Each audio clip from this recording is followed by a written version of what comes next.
Sahanatu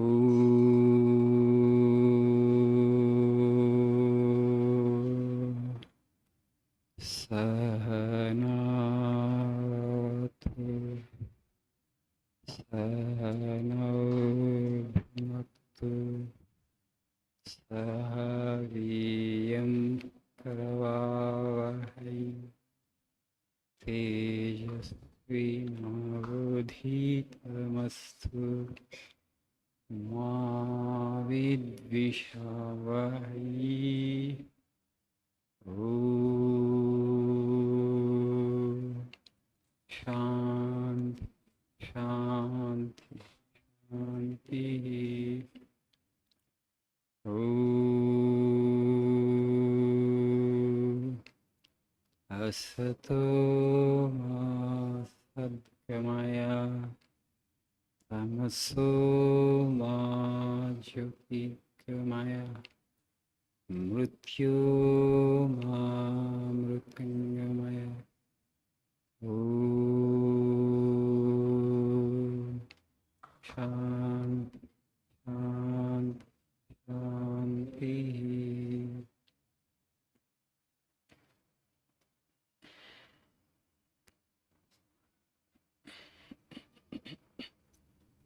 Good evening.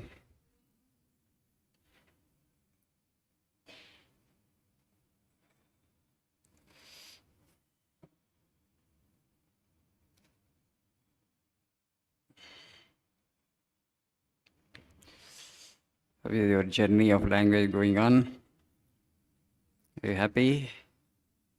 Satisfied? You're taking a lot of trouble, working very hard, right? To travel in Hyderabad traffic, that evening traffic, and to come to this place every alternate day is not easy. When this bridge was under construction, we thought, we were very happy that the traffic on this road would become half. It would become an empty road, but contrary to our expectations, the traffic has just doubled on this road. The people who used to travel on Himayatnagar road also have shifted to this road, because now the traffic signals are not there. Once you just get onto this bridge, you will get down near Vidyanagar. So instead of Himayatnagar route, they have all turned to this. So that road has become empty. So traffic on this road has just doubled. So okay then. Right, let us learn something about leadership today in the words of Swami Vivekananda. Please see page number 108.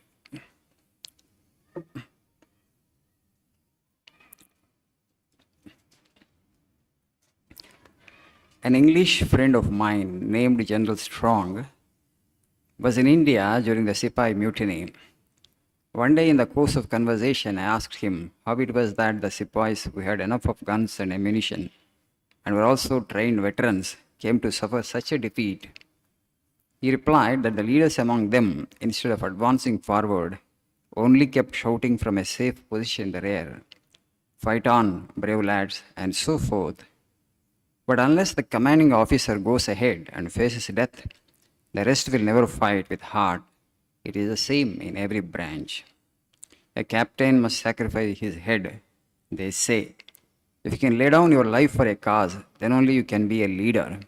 But we all want to be leaders without making the necessary sacrifice.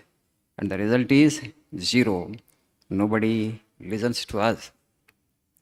So if you want to become a leader, the first quality that you must have is you should have that spirit of self-sacrifice. Your personal interest actually you should set aside, and you must work for the sake of community and the people who are following you. Then only you are a leader. Of course, such leaders are very rare. Okay?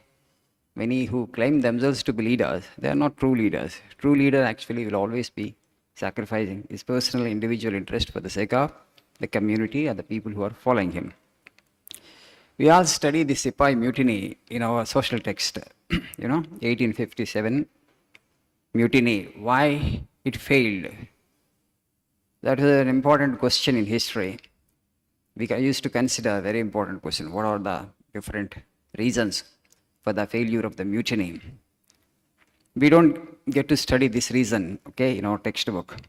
Swamiji, when he was in London, one of the British generals, actually, who was part of that, British army that suppressed this 1857 mutiny, he actually shared his understanding with Swamiji. We could have won that mutiny. We could have driven the British out at that time itself in 1857. But the mutiny became a failure because of lack of leadership. The leadership of the leaders who actually were at the helm at that point of time was inadequate. Why it was a failure? Swami is saying is, the leaders, instead of actually charging the attack from the front, they were shouting from the rear and giving instructions to the soldiers in front of them. Go ahead, march on, brave lads. Leader ఎక్కడ ఉండాలి? వెనక ఉండాలా, ముందు ఉండాలా? ముందు ఉండాలి కదా. Leader వెనకుండి మీరు ముందుకు వెళ్ళమంటే సిపాయిలు వెళ్తారా? సోల్జర్స్ వెళ్తారా? వెళ్ళరు కదా. Yeah, that was the reason. British general told. So the sepoys, they did not fight with their whole heart and soul. It's always like that. A leader must sacrifice his head for the sake of the community. History has seen two great warriors who fought the bloodiest wars, most sanguinary wars. One was Alexander the Great, another was Genghis Khan. Okay, so you just look at their lives, what kind of leadership they provide. See, it's not easy to fight with Alexander. To be on the side of the Alexander. He would ask his army to fight a battle every month, right? So when you will die, you don't know. But his army, stuck to him till the end. When he reached the borders of India, they got totally exhausted because of different climate. Our climate is very hot, right? Disease, sickness. They got totally demoralized, shuttered, because many wars they fought before that. But still, Alexander was determined. He wanted to enter into India and he wanted to face the Magadha army. But because his army refused to move forward and he had to beat a retreat, he went back.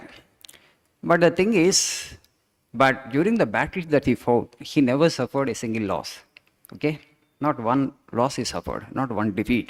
How that became possible? Alexander always would charge the enemy actually by standing in the front of his army. And first he would stand and then his army would be behind him. Same was the case with Genghis Khan also. A leader must be fearless. Somebody who has fear cannot be true a great leader. A leader should have three qualities. One, he must be more knowledgeable than his followers. First, knowledge. You have a better understanding and perception of life. The second, you should have the courage to lead the team. And the third, you should have the spirit of self-sacrifice.